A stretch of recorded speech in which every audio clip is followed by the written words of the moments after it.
Okay, here we go. We got another one here.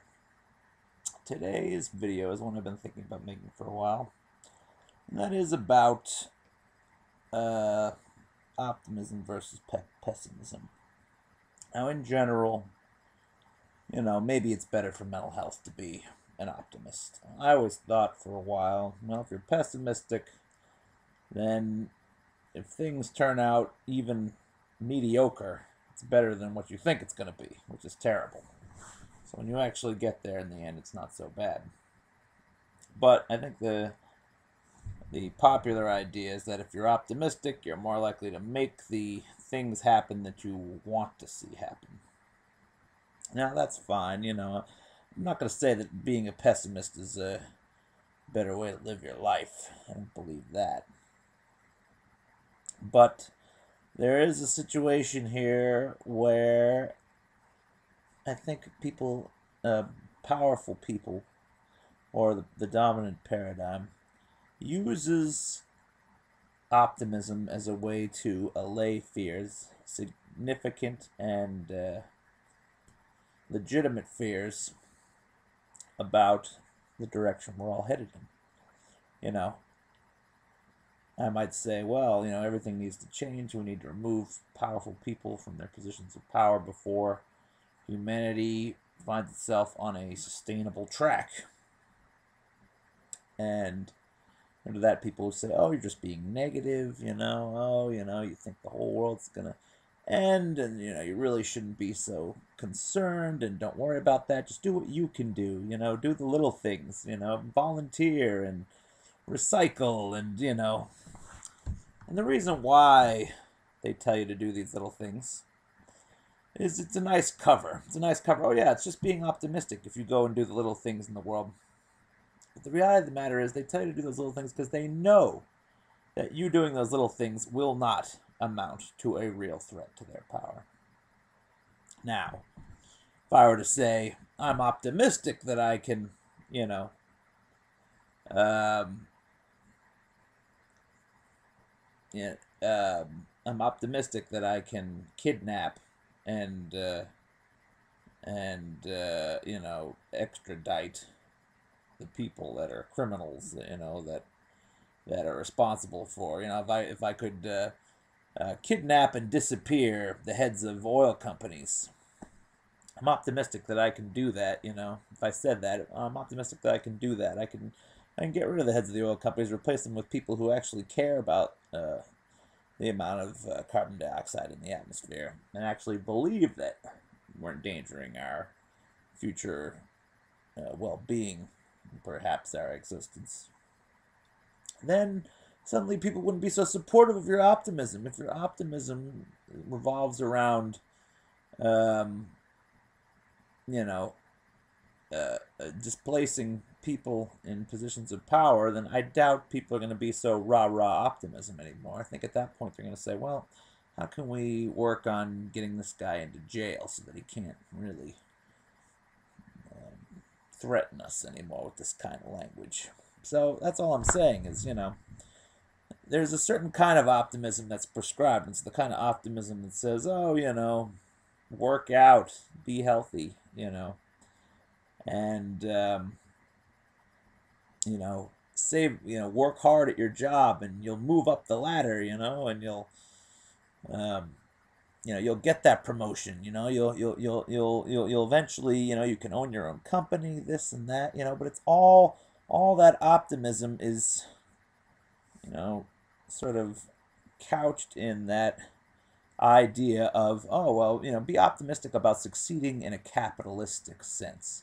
Be optimistic about making more money, about, you know, um, getting yourself in shape, about um, seeing how many women you can sleep with, or, be optimistic about how good you can be at basketball or something arbitrary like that, but this is not what, for me, this is not optimism, my version of optimism isn't, oh yeah, that's what I want to see happen.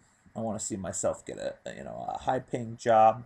I want to see myself in a position where, I win the rat race, you know. That's the idea that, oh yeah, you can be optimistic. Yeah, so I guess I should be optimistic that I can get some manager job where I only get paid 40 to 50 grand a year and I have to work 50 to 60 hours a week minimum in order to be considered to move up into the upper levels, in which case there's some question about whether that would even happen given the huge prevalence of nepotism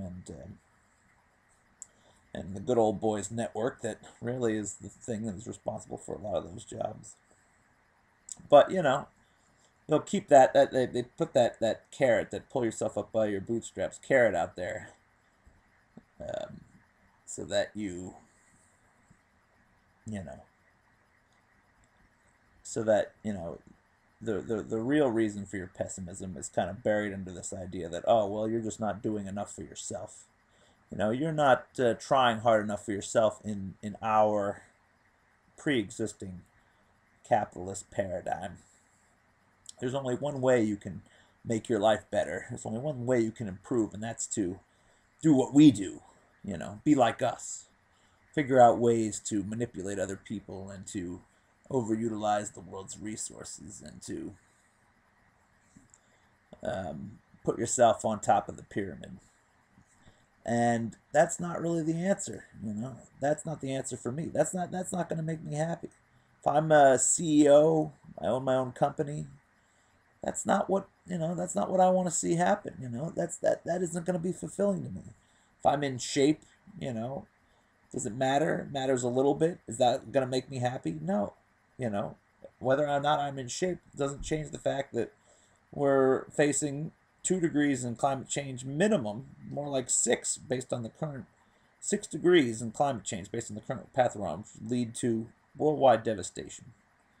And it's not just me and environmentalists that are saying this. This is not some hippie environmental thing. This is the World Bank. This is PricewaterhouseCoopers.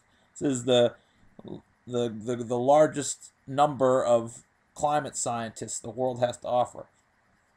These people are serious. All these people are saying climate change is going to be a huge problem. And what am I supposed to do during this period of my life?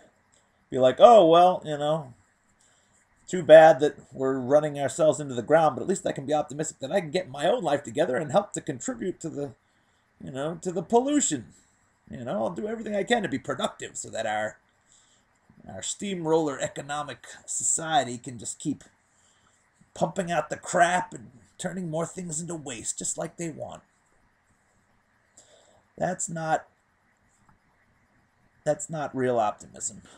If that's optimism, then it essentially boils down to optimism that I can play a bigger part in helping to destroy our environment and destroy our future chances to make our society into something that actually respects the planet and has a chance to exist well into the future and gives me a reason to want to have children, you know. Because right now, as far as I'm concerned, you bring anybody who's having kids or thinking of bringing kids in the world, you know, your actions currently are basically serving as a death sentence to these kids. There's no way, or to your genealogical line at the very least. There's no way we're going to get out of this one alive unless people stop thinking about self-improvement and start thinking about collective improvement. And collective improvement means one thing above all: removing those in charge from driving us off the cliff that we're currently headed off.